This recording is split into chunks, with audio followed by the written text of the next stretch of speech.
I begin today with some bad news, or good news. It really, I guess, just depends on how you interpret the news. We turn to the words of the person who single-handedly influenced Christianity more than any other person in all of Christian history. And then we check him against other passages in the Bible. And all of that is on the way to answering the question about women's rights, what the Bible actually says. Welcome to the Sky Pilot podcast that explores questions of faith, spirituality, and religion. I'm Dan Matthews, and I don't have all the answers, but I do enjoy the questions. Welcome to the podcast where every question is an invitation into a spiritual quest, and you're invited along for the journey. I've done a couple of viewer and listener suggested topics recently for episodes, and let me just say the response has been great. And I mean, even the negative and angry responses tell me that, well, people are interested in the topics. Matter of fact, I have another one that's in the works and should be coming soon, so stay tuned. I'm also headed out on vacation, so there'll probably be a week or two before the next episode, but be sure to keep watching because I'll be back and there will be more episodes to come. Let me answer a question before getting started. Why even do an episode on this topic? I mean, we know the answer, don't we? I mean, I think everyone who has an opinion on this already knows what they think the answer is. No one needs to explain this, particularly me. End of story. Move on. So let me address that. When I was working as a minister in a parish, I could assume that there was a common understanding on issues like this. Churches, not surprisingly, tend to congregate people of like minds, and it probably would not have done this particular episode as a sermon or class. But now that my ministry exists in the much broader world of cyberspace, I've discovered that there are many people out there who really struggle. Either they've just come to Christianity and they're reading the Bible, and some of the passages they encounter in the Bible trouble them deeply, and they're looking for somebody to explain them, help them. They're looking for answers. Also, there's another group who just need people from the established church to tackle questions like this because they grew up on the fringe of Christianity, sometimes being taught some pretty dark and scary stuff, and they need to hear people from the established church say out loud and be clear about questions like this because they're nagged with doubt. Now, let's get this next statement out of the way. The Bible has some inconsistencies. For example, the synoptic gospels, which means Matthew, Mark, and Luke, differ in elements of their timeline, particularly towards the end of Jesus' life, from John. And even the synoptic gospels don't always agree with each other on every single detail. Now let's deal with the three approaches to what I've just said about there being biblical inconsistencies. There's the conservative Christian viewpoint, there's the ardent atheist viewpoint, and then there's the Christian faith middle ground viewpoint. First, there is the no, it doesn't. It doesn't have inconsistencies camp.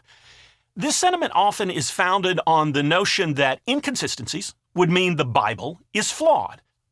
The Bible can't be flawed. It's perfect. Ipso facto, the Bible doesn't have inconsistencies. If this is your position, this episode is going to make you miserable. And I strongly suggest you just listen to something else. The other position is, agreement and dismissal. This is often held by the secular non-believer group who agree that there are inconsistencies in the Bible, and since there are inconsistencies, it renders the Bible absolutely worthless and therefore should be disregarded as an important document. Now, interestingly, both of these first two groups are in agreement with each other. Shh, don't tell them. They both agree that acknowledging inconsistencies means the book is worthless. One, therefore, says it doesn't have any inconsistencies, and the other uses the inconsistencies as a rationale to throw out and disregard the Bible and its value. Look, there is a third group also who find themselves, I'll be honest, in the most difficult position, but potentially the most rewarding, because they agree with the premise that the Bible has some inconsistencies, but they stick around to sort things out. The Bible does have some inconsistencies, but also has great truth. And often in trying to sort out these inconsistencies, we find something of value at the end of our study. We reveal something, discover something about the nature of God, and sometimes our own nature as well. Today, I want to point out a doozy of an inconsistency. When we talk about the growth, spread, development of Christianity, in the very early days, there's one person whose influence, I would argue, reigns supreme over all others. Oh, yes, it's Jesus. Yeah. Okay, that is absolutely a perfect answer. And it also reminds me of a joke. There is a pastor of a church giving a children's sermon, and the children have been called to the front, gathered around, sitting on the floor in front of the pastor who's sitting on the step at the front of the church, and the pastor begins to talk to them. The pastor says, "I have a question for you. Can somebody tell me something that's small and furry and lives in the trees?" The children just stared back, silence, no answer. The pastor thought, okay, they need a little more help. "If you see one, they have a long tail and they jump from limb to limb." The children just still stared back blankly. Yeah, this was not going well. "Your dog might chase them when they come out of the trees." Absolute silence. Okay, they have a bushy tail, they collect acorns and they bury them in the yard. Still nothing. Silence. The pastor was beginning to panic, and finally, one hand in the back of the group went up very slowly. The pastor breathed a sigh of relief and said, "Yes, Susie, thank you. Tell us the answer to the question." And Susie said, "Well, I know the answer is Jesus, but it sure sounds like a squirrel to me."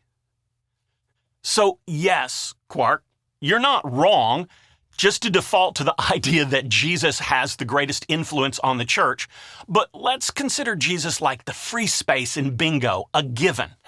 Oh, yes. Then the answer would be Peter, right? He was the one left leading the apostles after Jesus died and rose.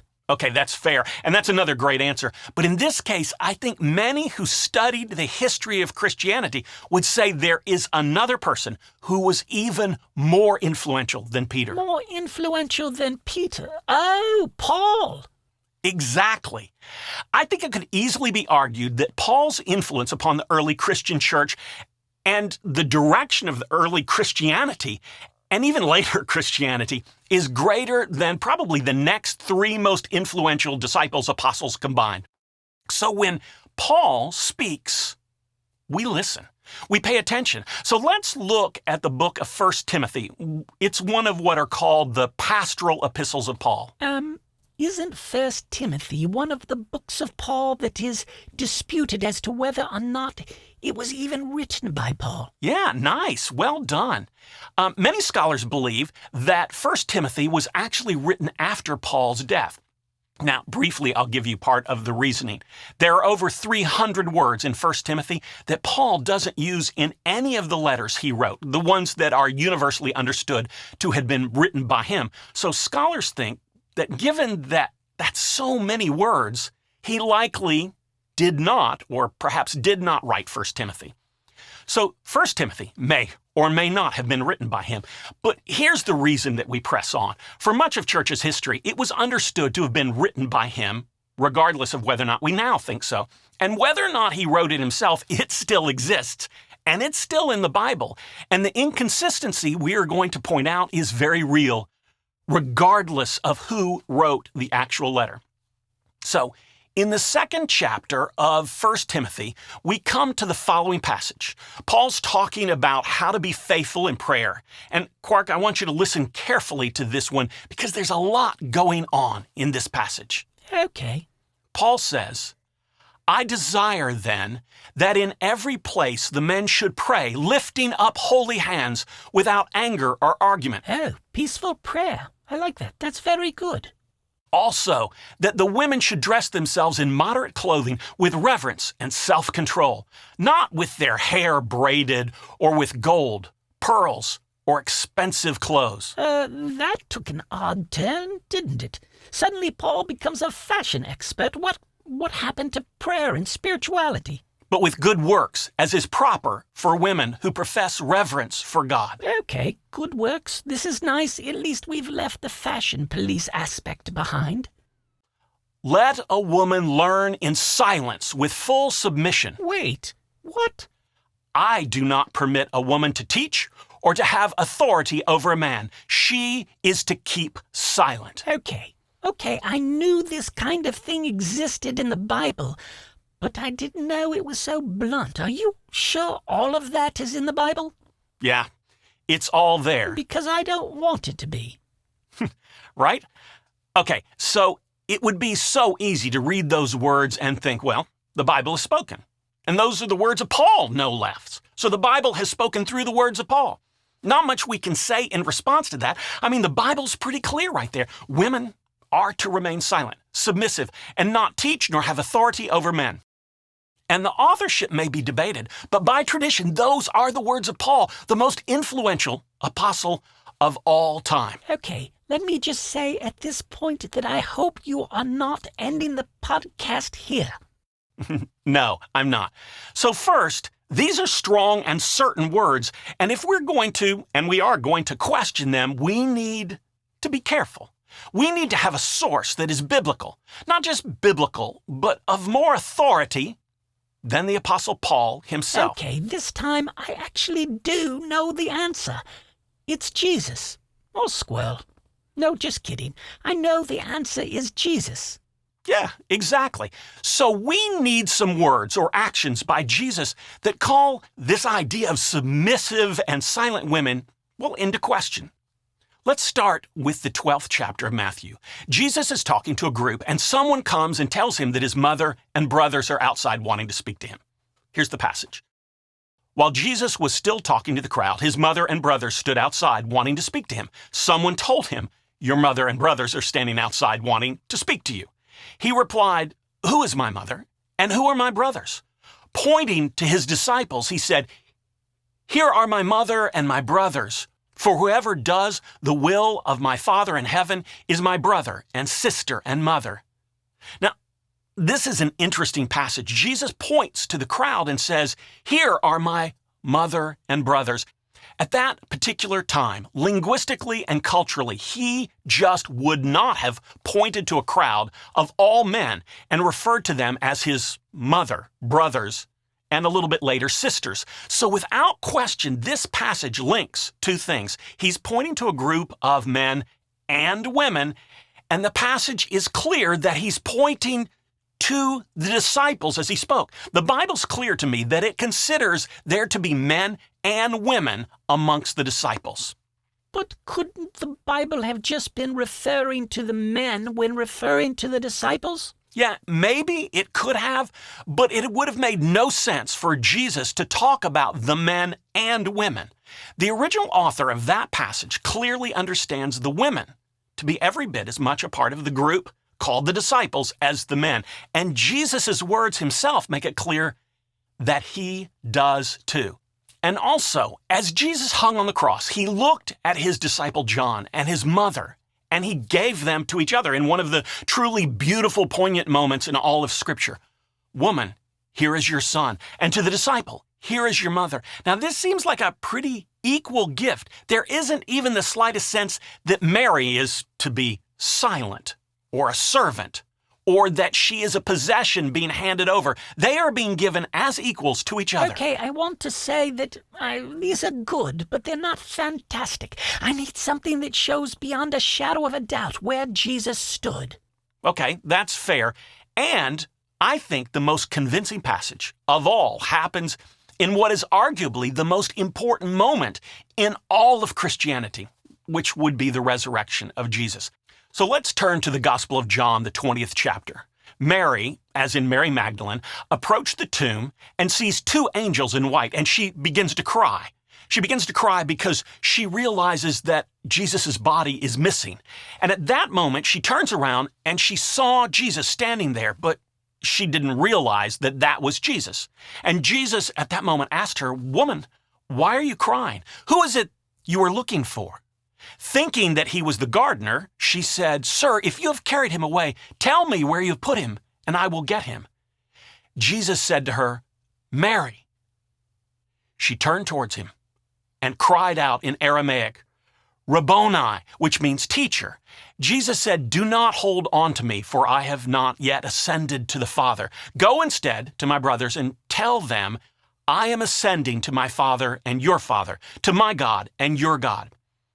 Mary Magdalene went to the disciples with the news, "I have seen the Lord."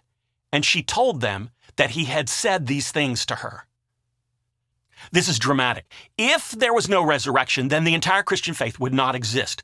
This was the moment that changed everything. And, therefore, if no one learns of this moment, nothing happens. So how this moment is revealed and to whom it is revealed is of paramount importance. And Jesus could have chosen any one of the disciples for his first appearance of his risen self, but he chose Mary Magdalene. Not just the first to see him, but as the one to whom he gives the most important job of sharing the news of the resurrection with all of the disciples. He specifically tells her to go and tell the other disciples. And we know through ancient writings that in the very early church, Mary Magdalene herself was known as the apostle to the apostles because of this moment. Also, notice that when she does tell them, there is nothing submissive or quiet about her phrasing. She uses the I pronoun. Now, a submissive phrasing would have been found in a way of telling them that takes herself out of the story. Hey, everybody, Jesus is risen and wishes for you to know about the news. But Mary isn't quiet. She's not submissive. Her words are, I have seen the Lord. So we have the words of Jesus versus maybe the words of Paul. And as far as I'm concerned, the words of Jesus win out every single time. And that's all for today. Oh, and I should have added the words from 1 Timothy, that quote that I read from Paul. Those words don't even claim to be the words of Jesus or God. The author clearly says, this is my personal opinion. The author says, I do not permit a woman to teach or to have authority over a man. She is to keep silent. When you read it that way, it's very much comes across as Paul conveying, this is my opinion. This is the way I do things. And so I think we can take it as, well, that's a him thing. Now, you made it to the end, and I sure would appreciate it if you take 2 seconds to like, subscribe, and ring the bell. Also, if you have any questions or response or suggested topic for a future episode, let me know in the comments section below. As always, I love to hear from you. And on your spiritual journey, may you ask questions, seek answers, and boldly go wherever the quest takes you. Thanks for joining us here today and being part of the Sky Pilot Faith Quest community. This is a great place to ask questions you wouldn't feel comfortable or safe asking in other places. And remember, the sign of a strong faith, solid religion, or healthy spiritual journey is not certainty, but that you keep asking questions.